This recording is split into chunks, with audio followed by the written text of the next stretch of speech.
Hi everyone, I'm Melissa Ty and I've been a graphic designer for about 1 year with a specialization in print design. And today I'll be showing you how to use your gradient tool and panel in Adobe Illustrator 2025. Now, as an intermediate designer myself, I'd recommend this tutorial for beginners, but you need to know at least a little bit about the interface of Illustrator before starting.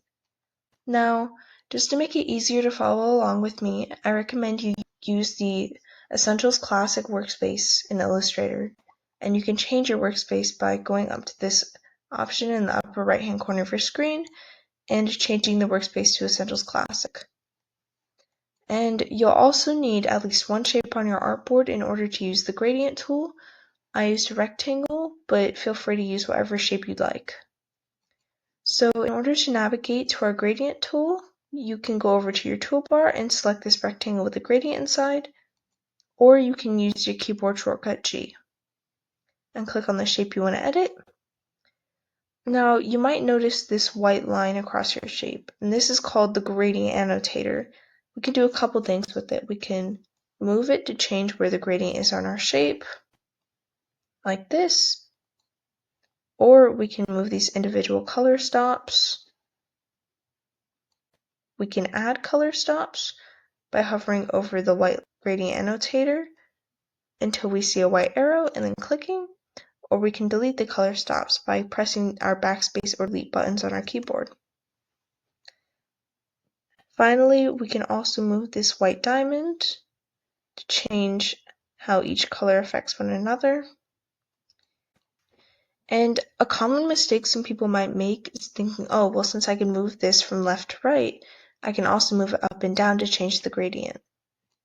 But as you can see, it won't let you do that because the gradient annotator is only meant to help you edit your colors on your gradient. You're not really transforming it too much besides moving it from left to right.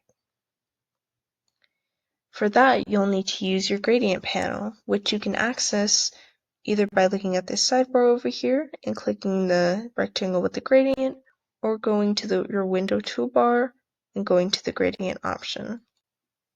Now, you can change your angle until you're satisfied with the result. As you can see, it changes the position of the gradient annotator too, like this. Now there's a couple other things you can do here. You can reverse the order of your colors on your gradient. You can use a gradient ramp. You can also edit the colors on here by double clicking this. You can get new colors from other shapes by using this eyedropper tool and clicking on them to get a brand new color. And you can also change the opacity of these color stops like this using this option. Or you can change how they affect one another like this. And you might also notice that there are 3 other types of gradients here. We have linear, which is the standard color to color gradient that Adobe Illustrator has. We have radial, which is like linear but in a circular shape. You can change how big the circle is with this option, or you can change the aspect ratio of the circle, which is basically the height. So if you have a smaller percentage for your aspect ratio, the circle is going to be smaller. But if you have a higher aspect ratio, the circle is going to get bigger. And finally, for your freeform gradient, as you can see, there's no color ramp like the other types of gradients. You'd have to edit your color stops directly from the shape. So you can click on your color stop, and that'll allow you to change the color through here.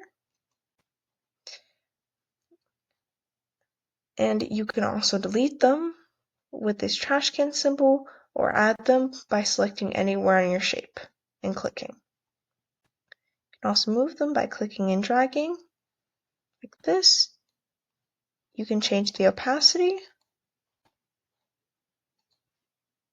with this option, and you can either draw points or lines with color stops. So for lines, it'll just connect all your color stops like this, and for points, you can just make color stops individually.